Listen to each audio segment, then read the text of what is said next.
il se pourrait que le projet Raka ne soit pas ce que vous pensez. Salut à tous et bienvenue une fois de plus sur cette nouvelle vidéo sur le décryptage de crypto-monnaie. J'espère que vous allez bien les amis.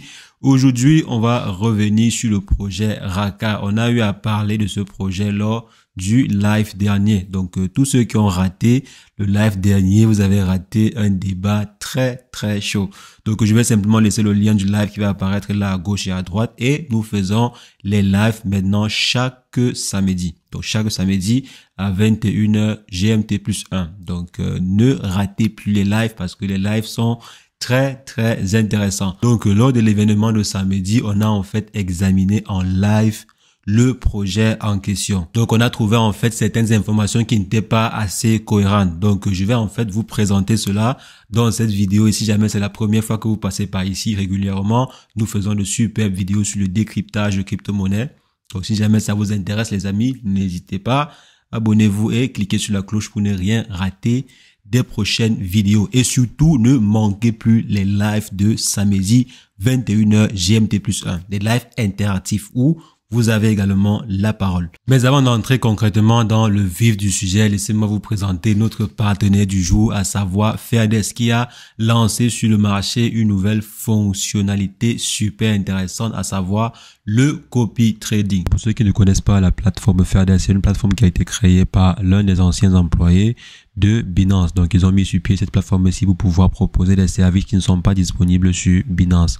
Comme par exemple ici, le copy trading et également Arena V2. Donc ici, sur Arena V2, vous aurez la possibilité de pouvoir effectuer des trades à la minute. Donc, effectuer par exemple des trades sur un espace de temps très court. Par exemple, je peux venir, j'effectue un trade sur juste quelques secondes ou bien 30 secondes ou maximum 1 minute. Et si vous êtes un bon trader, vous aurez la possibilité d'avoir de très bons retours sur investissement en utilisant cet outil. Bien sûr, vous pouvez gagner énormément et vous pouvez aussi perdre énormément, surtout de façon très rapide vu que le trade, il est à la minute. Vous pouvez également utiliser l'outil de trading traditionnel, à savoir l'USDT M-Future, pour pouvoir par exemple effectuer des trades avec la stratégie de margin. En allant par exemple à ce niveau et choisir un effet de levier de 100 ou bien 125, mais généralement moi je suis à 20. Donc, je vous conseille également de bien gérer le risque à ce niveau. Donc, moi, généralement, je prends 20, mais vous pouvez aller jusqu'à 100. Ça veut dire que pour une variation de 1%, vous allez avoir jusqu'à 100% de gain. Et si vous ne voulez pas trop vous tracasser l'esprit, vous pouvez utiliser la solution de copy trading qui vous donne la possibilité de pouvoir copier les résultats d'un autre trader. Par exemple, ici, vous pouvez choisir n'importe quel trader et copier ses résultats.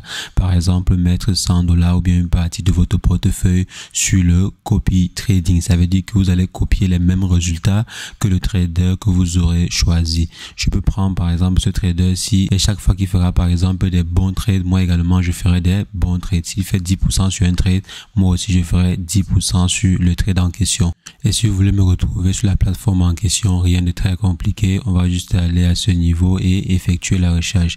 Donc venez ici et vous tapez la réussite. Donc vous pouvez par exemple décider de copier mes trades et chaque fois que je ferai peut-être 10%, 100%, vous aussi, vous allez faire 10%, 100% en fonction du montant que vous aurez mis pour copier mes trades. Vous copiez les trades gagnants, mais vous copiez également les trades perdants. Ça veut dire que si jamais vous copiez un trader qui effectue un trade qui perd 5%, vous aussi, vous allez perdre 5%. Si le trader fait moins 2%, vous aussi, vous allez faire moins 2%. Si le trader fait 400% ou 700%, vous aussi, vous allez faire 700%. C'est une bonne solution si vous ne voulez pas trop vous tracasser l'esprit. Bien, si vous n'avez pas assez de temps à passer sur le trading, vous pouvez en fait dédier une partie de votre capital au copy trading pour copier en fait les résultats des autres traders. Et pour profiter de jusqu'à $600 de bonus, vous pouvez passer par mon lien d'affiliation qui est dans la description.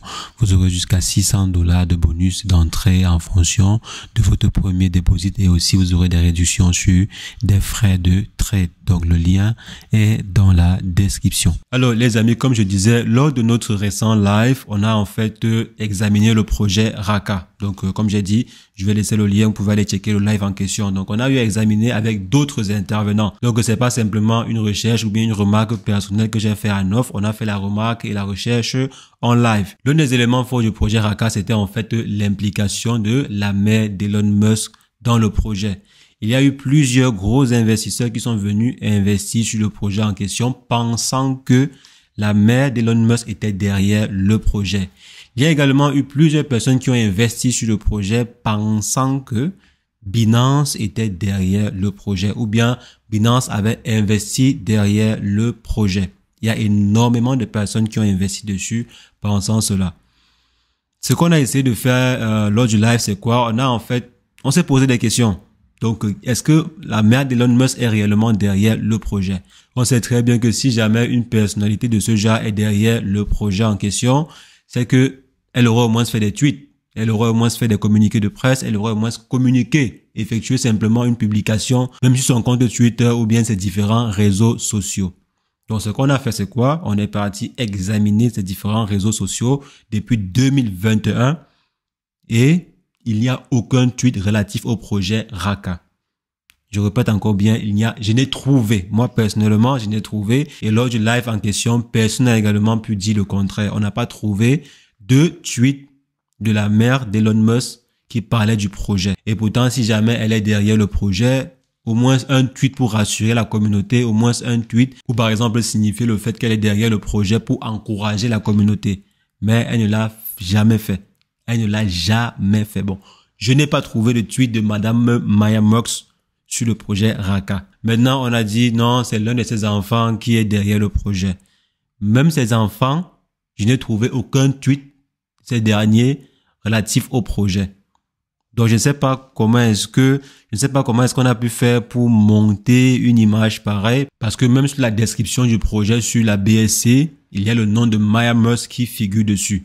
Mais elle n'a jamais communiqué sur le projet. Et pourtant, elle a une très, très forte visibilité. Elle a beaucoup d'abonnés sur les réseaux sociaux. Donc, un simple tweet de Maya Musk peut faire venir des millions et des millions et des millions sur le projet en question. Mais pourquoi elle ne le fait pas? Si c'est en fait l'un de ses enfants qui a investi sur le projet, pourquoi est-ce que ce dernier n'a fait aucun tweet? Maintenant, on dit également que Binance aurait investi près de 100 millions de dollars sur le projet en question. Où sont en fait les différents archives? Donc, ce que j'ai fait, c'est quoi? J'ai en fait scruté les différentes archives de Binance et également les potentiels articles qui parlaient en fait de cet investissement-là. Et j'ai rien trouvé. Je n'ai rien trouvé. S'il y avait des rares articles qui parlaient en fait de l'implication de Binance dans le projet, c'est quoi? C'est simplement le listing du projet en question sur la plateforme de Binance. Le listing pour le suivi du prix. C'est pas un investissement en fait. C'est juste un suivi du cours, du prix, du token en question. C'est pas vraiment un listing proprement dit.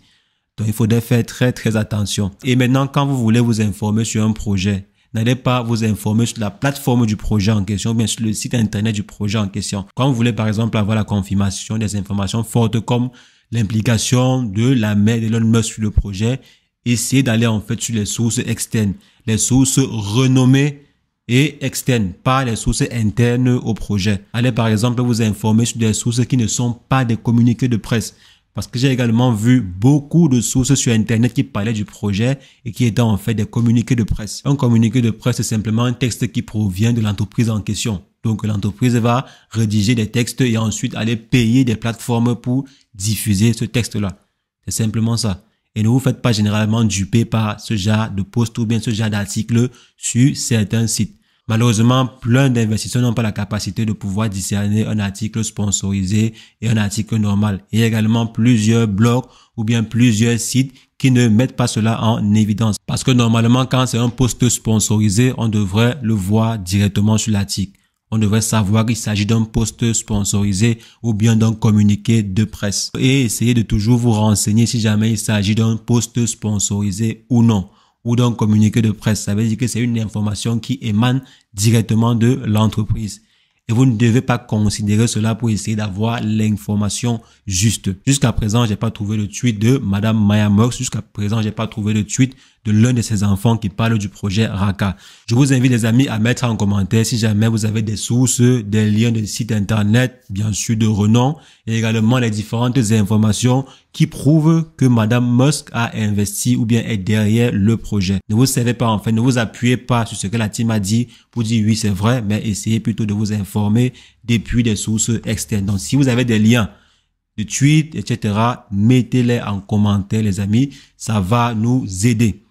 Ça va beaucoup nous aider à comprendre, mais moi, à mon niveau, je n'ai pas trouvé. J'ai pas trouvé de source fiable, j'ai pas trouvé d'informations fiables qui confirment cela. Et c'est très, très mauvais. Pourquoi? Parce qu'il y a beaucoup d'investisseurs, comme je disais au départ, qui ont investi sur ce projet pensant que la mère d'Elon Musk était derrière. Ou bien pensant que le frère ou bien la sœur d'Elon Musk était derrière. Et jusqu'à présent, j'ai pas vu de communiqué de leur part. C'est vrai aussi qu'ils n'ont pas démenti. Peut-être parce qu'ils n'ont même pas vent de ce projet. Ça peut aussi arriver. Ça peut arriver en fait qu'ils n'ont pas vent de l'existence de ce projet. Ça peut arriver qu'ils sont tellement occupés parce que je vois la mère d'Elon Musk, elle est ex-top modèle. Donc elle a en fait ses différentes occupations. Elle peut être très occupée et elle n'a pas vent de cette information-là. C'est possible, mais maintenant il faudrait simplement que chacun fasse ses propres recherches. Faites vos recherches et ne vous basez pas sur les informations de l'entreprise pour confirmer ce que l'entreprise est en train de dire. Et également en ce qui concerne l'investissement de Binance sur le projet en question, si jamais vous avez une source fiable de Binance, si jamais vous trouvez par exemple une source provenant de Binance ou bien une source qui ne soit pas une source provenant de l'entreprise en question, les amis, je vous en supplie, mettez en commentaire. Mettez en commentaire pour qu'on puisse en fait avoir l'esprit tranquille, pour que tous les différents investisseurs, parce que moi à mon niveau, j'ai pas trouvé. C'est vrai que peut-être en juste un soir ou deux, j'ai pas pu fouiller tout Internet, mais vous également effectuez des recherches et si possible en anglais. Parce que moi, j'ai effectué mes recherches en anglais. Donc, si possible, effectuez vos recherches en anglais pour avoir la confirmation des différentes informations qui émanent du projet en question. Je vous invite, les amis, à faire des recherches et à avoir l'information juste. Cherchez à avoir l'information juste. C'est très, très important. Sinon, il est possible que vous perdiez un jour tout partie de votre investissement. Et aussi, par exemple, pendant le live, il y a des investisseurs qui ont soulevé le fait que pendant le bear market, c'est vrai qu'on est encore en bear market, mais pendant le bear market, la team n'a pas réellement travaillé. La team n'était pas active. Une team, en fait, ne doit pas abandonner un projet simplement parce que le marché va mal. C'est plutôt quand ça va mal que la team doit être la plus solidaire possible, que les différents membres de la team doivent être solidaires envers la communauté. Ils doivent continuer de taffer. Faudrait pas, en fait, qu'on soit simplement là quand les choses vont bien. Quand, en fait, les choses vont mal, on disparaît. Il faudrait faire attention à ce genre de projet. Donc, menez vos recherches. Pour ma part, je suis assez pessimiste sur le projet en question. Les recherches que j'ai eu à faire ne me confirment pas les dires de la team derrière le projet. Donc, vous également, dites-moi en commentaire ce que vous pensez. Est-ce que je me trompe? Est-ce qu'on n'a pas fait les bonnes recherches? Et si vous avez la bonne source d'information, les amis, n'hésitez pas, mettez en commentaire et on va réagir ensemble. Et n'oubliez pas les amis, notre partenaire du jour qui permet de pouvoir gagner de l'argent sans réellement trader. Donc il vous suffit simplement d'utiliser la nouvelle fonction de copy trading pour copier les meilleurs résultats des autres traders et bien sûr copier également mes résultats de trading. Donc les amis, c'est ce que je voulais partager avec vous dans cette vidéo. On va se revoir très prochainement pour une nouvelle vidéo sur le décryptage de crypto-monnaies. Et comme j'ai dit les amis, always do your own research. Ciao, ciao.